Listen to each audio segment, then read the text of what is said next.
네, 뉴스프리전 미디어 뉴스센터 김종훈입니다.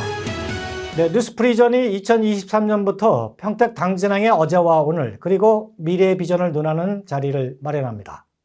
그러기 위해서 사단법인 평택 당진항 발전협의회와 업무 협약을 맺고 각종 현안과 이슈 그리고 문제점에 대한 대안과 해법을 전문가들과 함께 모색해 보려고 합니다.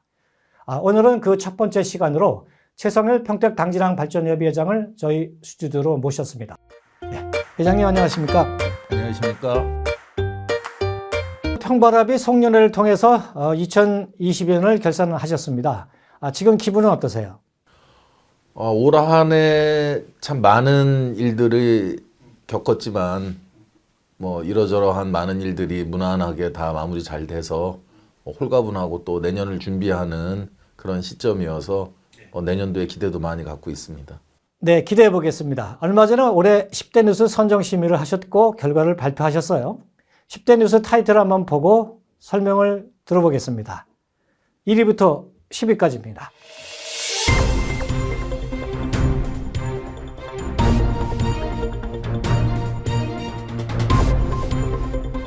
네, 회장님, 일선 현장 근로자들도 관심이 높았다는 후문이에요. 어땠습니까? 네, 저희가 이번 평택당진항 10대 뉴스를 선정하는 그 과정은 15개 정도의 그 설문지의 문항을 준비하는 거에 있어가지고는 9분의 그 심사위원을 위촉해서 그 위원회에서 그 15가지의 그 설문 문항을 결정하였고 그 결정된 문항을 가지고 설문을 통해 가지고서 결정하게 됐습니다. 그러면 온라인 설문조사만 하셨나요? 오프라인으로 우리 평택항에서 그 일하고 있는 일선에서 있는 항운노조 조합원들이나 또 일부 선사 근로자들, 근무자들 이런 분들은 오프라인으로 했고 뭐 나머지 기관이나 또 우리 회원님들 같은 경우에는 온라인으로 하게 됐습니다. 네, 알겠습니다. 10위부터 할까요? 10위는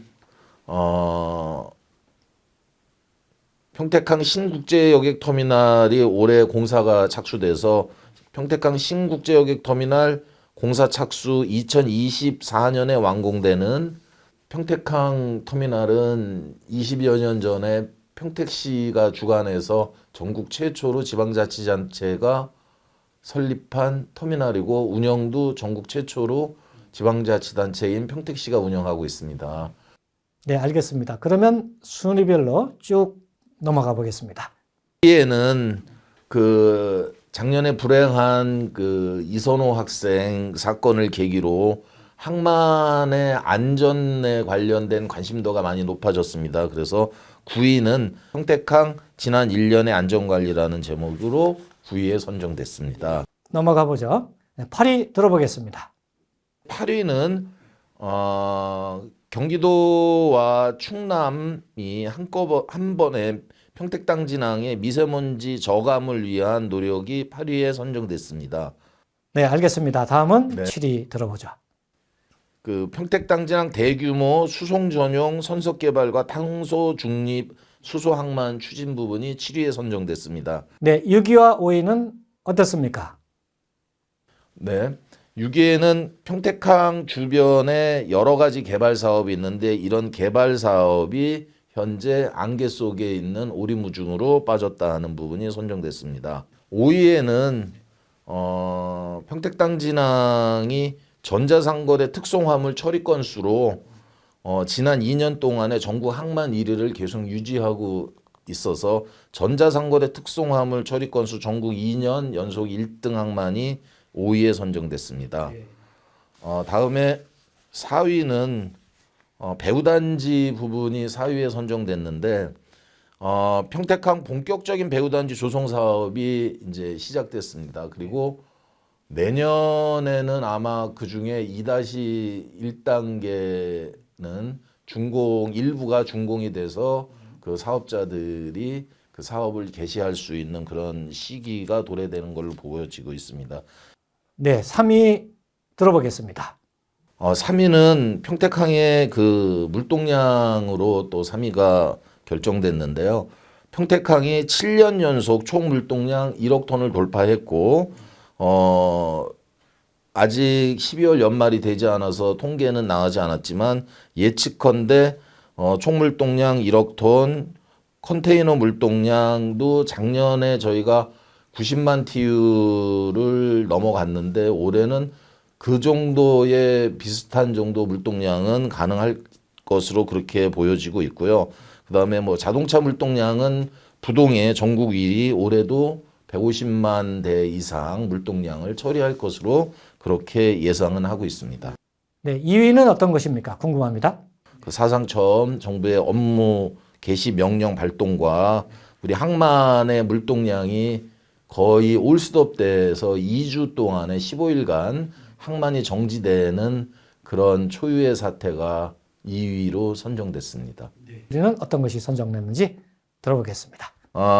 불행하게도 우리 평택당진항이 지난 23년간 소송과 재판으로 갈등으로 얼룩졌던 그 경계 분쟁에 대한 부분이 1위를 차지했는데요. 평택과 당진과의 경계 분쟁으로 인한 그 아픔과 상처가 치유되지 않고 계속적으로 그 대립되고 있는 양상이 보여져 있어서 이 부분을 상생과 협력 방안을 만들어서 동반 발전할 수 있는 방향이 어디에 있는지를 깊게 고민할 시기가 빨리 와야 된다. 이것도 말이 좀 이상합니다.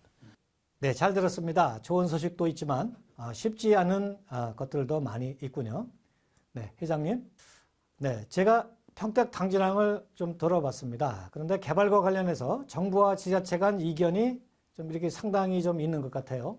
네, 이런 상황에서 지역 정서가 반영이 제대로 되고 있는지 궁금합니다. 정부 입장에서 보게 되면 사실 지금 저희가 10대 뉴스 설문을 받고 그 의견을 들으면서 느끼는 부분들이 이제 중앙정부와 그 지자체 그리고 지역민과 중앙정부의 그 의견에 대한 차이는 아직 상당 부분 남아 있는 걸로 파악됐습니다.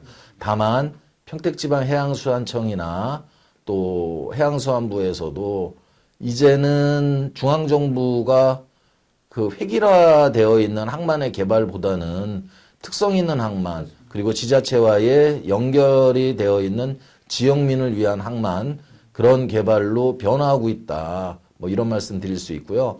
이제 그런 부분이 요번에 그 면적 환원 부분을 가지고 이제 지역이 함께 평택 지역에서 움직였던 이정배후단지 같은 경우에도 이제 중앙정부의 재정으로 개발되는 게 아니라 지자체와 민간 개발 형식으로 하다 보니 이제는 지자체가 그리고 시민들이 항만에 대한 개발 방향이나 그리고 발전 방향에 대해서 처음부터 의견을 낼 수 있고 처음부터 함께 할 수 있는 그런 계기점은 되었다고 생각됩니다. 네, 그렇군요. 알겠습니다. 내년도에는 정말 다들 어렵다고 합니다. 어렵다고 주저앉아 한탄만 할 수 없는 것이 뭐 기업인들이겠죠. 네, 협의회장으로서 포부 한 말씀 들어보죠.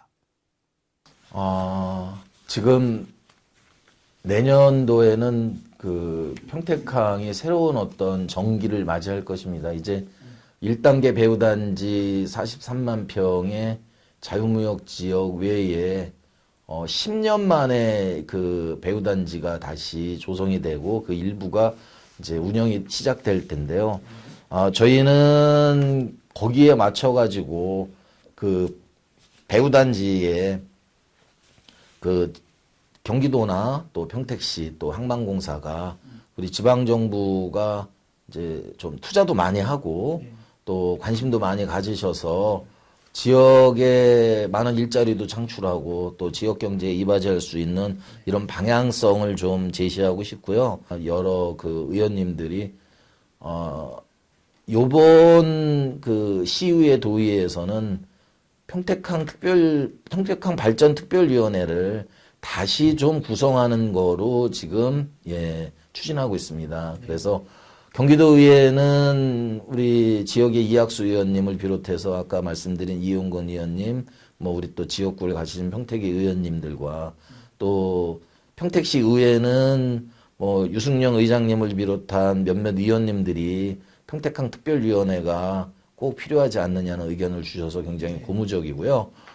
항만의 발전이 이제는 어느 한 개의 상임위에서 모두를 처리할 수 있는 그런 단계는 넘었습니다.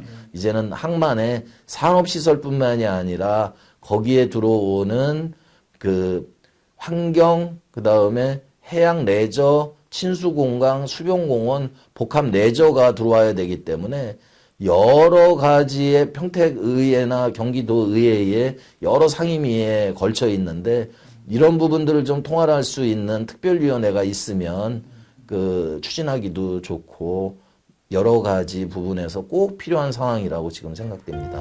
네, 기대하고 성원하겠습니다. 기자님, 바쁜 시간 내주셔서 감사드립니다. 다음 시간에 또 뵙겠습니다. 고맙습니다. 네, 그런 의미에서 다음 시간에는 평택 당진항의 발전과 관련된 이슈와 현실적인 문제를 해결할 수 있는 대안까지 들어보는 시간을 가져볼까 합니다. 네, 지금까지 연말연시 초대석 평택 당진항 발전협의회 최성일 회장과 함께했습니다. 다음 시간에 또 모시기로 하고요. 뉴스프리전 연말연시 특집 초대석은 여기까지입니다. 안녕히 계십시오.